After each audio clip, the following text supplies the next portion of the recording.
যে গ্রাম, সেখানে প্রতি বছরই বন্যা হয়ে থাকে।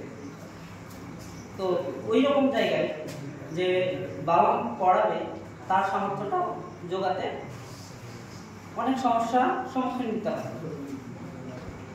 তার থেকে আমাদের হোস্টেল লাইফ খুব একটা খারাপ ছিল না, কিন্তু আমার নিজস্ব কিছু প্রবলেমের জন্য আমার হোস্টেলে থাকার সমস্যা হয়। আমি যখন প্রথমত ক্লাস যখন 9-এ পড়ি, তখন আমার কোনো কারণবশত মাথায় একটা প্রবলেম হয়, যেখানে ডক্টররা MRI করে বলেন যে তোমার মাথায় ফুটো হয়েছে। সেই ফুটোটা কিভাবে কি করবে বাড়ির লোক বুঝতে পারছে না।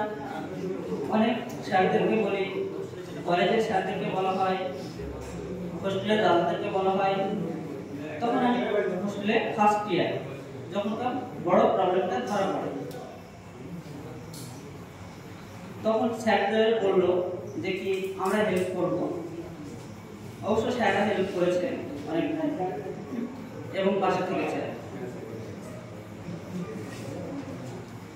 স্যাররা না থাকলে হয়তো এতদূর আমি আসতে পারতাম না, তাহলে আমাকে মাঝ রাস্তাতে কলেজ ছেড়ে দিতে হতো। এই কলেজ না ছাড়ার কারণে স্যাররা অনেকটাই সাহস জুগিয়েছে। বিশেষ করে আমাদের জুলজি ডিপার্টমেন্টে প্রত্যেকটা স্যার ম্যামই প্রচন্ড ভালোবাসা দিয়ে সাহস জুগিয়ে দিয়েছে।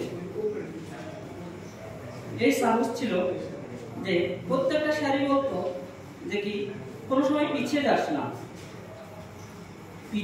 পিছিয়ে দেখলে যদি তাহলে পিছনেই থেকে যাবে, আর যদি সামনে দেখিস তাহলে আস্তে আস্তে এগিয়ে যাবে। সেই ভেবে আমি একটা বছরও ল্যাপস করতে চাই। আমাকে একটা স্যার বলেছিল যে কি এবার বাবু তুমি ল্যাপস করে দাও একটা সেমিস্টার। তো আমি স্যারকে বলি যে না স্যার, ল্যাপস করলে হবে না, আমার একটা ইয়ারই নষ্ট হয়ে যাবে। তো স্যার বললো যে তোর যদি মনের জোর থাকে তাহলে অবশ্যই তুই সেটা এগিয়ে যাবে। স্যার আমি তখন এক্সাম দেওয়ার পরে স্যার বললো দেখি ঠিক আছে।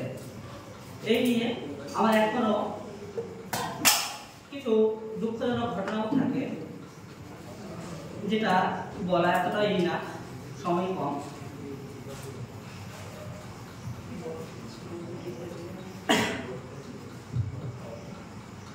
আমি আর কিছু বলছি না, এই নিয়ে আমার বক্তব্য শেষ করছি।